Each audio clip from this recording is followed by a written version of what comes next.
Najiba says, my friend is always asking why Muslim men marry 4 wives. Are females weak?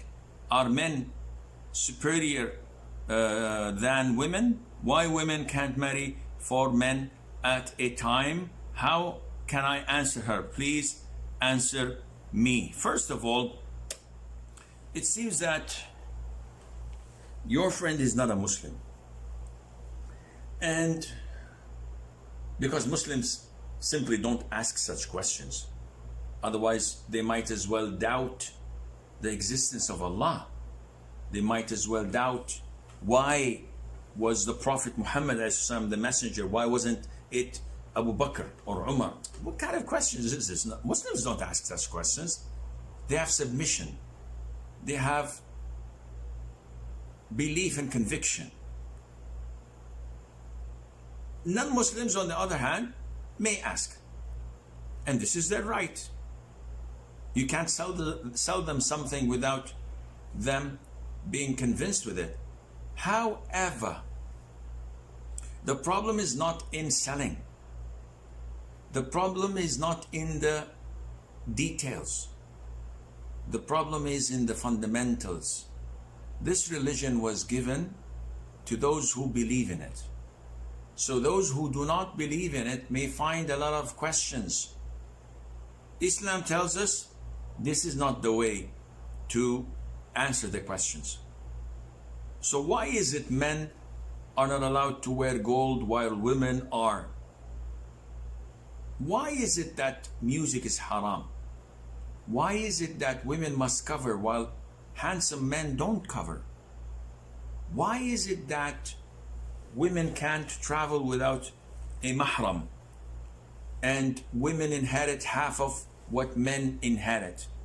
Why is it that a man is obliged and supposed to provide for his wife and to give her shelter and food and clothes even if she's a multi-billionaire?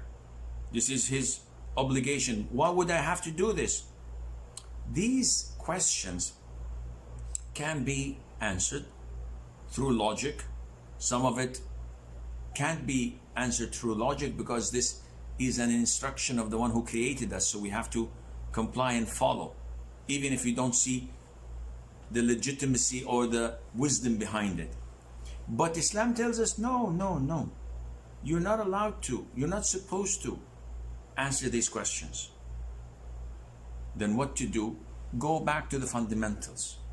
These are all trivial issues, small issues. Let's go to the core of the problem.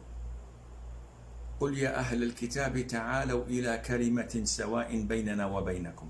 O people of the book, Jews and Christians, come to a common term between us and you, that we do not worship other than Allah and we do not associate others with Him.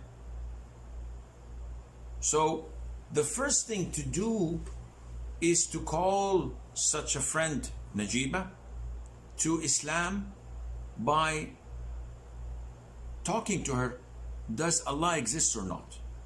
Usually Christians will say, of course, He's the creator, He's this, He's that, so many things in common. Then we come to the Quran. Do you believe in the final and divine scriptures? No, no, we have our Bible, we have our New Testament.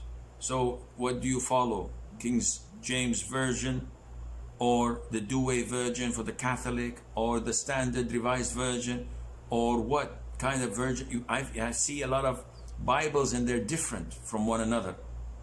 In the Quran we have one version.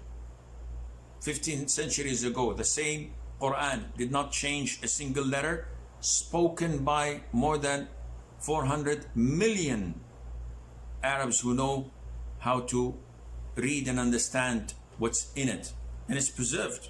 Nothing's changed.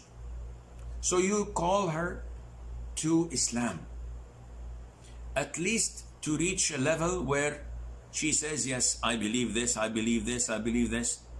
Then afterwards, things would come out naturally.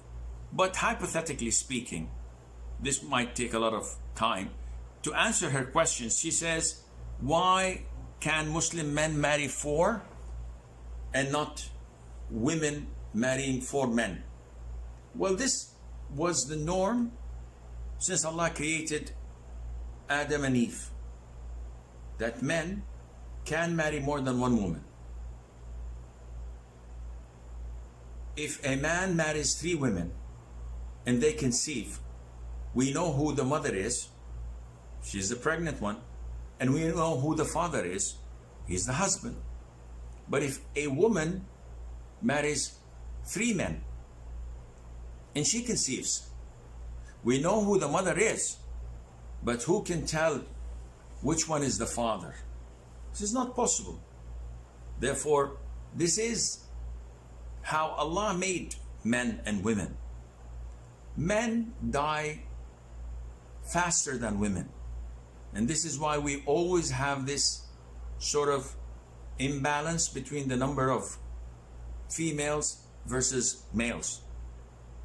And this is why it is easier and more logical for a man to get married to 2 or 3 in order to compensate the losses of men on earth, either due to wars, to accidents, to high blood pressure, to heart attacks, to diabetes, which proves the point that women usually are better assassins than men. They kill men much easier, and we can see the results. And as far as the superiority of men over women, this is something that Muslims believe in worldly matters, not in religious matters. So at the sight of Allah, they're equal, men and women. But on earth, men are superior than women in so many fields, and women can be superior to men in other fields, but in generally speaking, yes, men are more superior, and Allah Azza wa Jal knows best. And this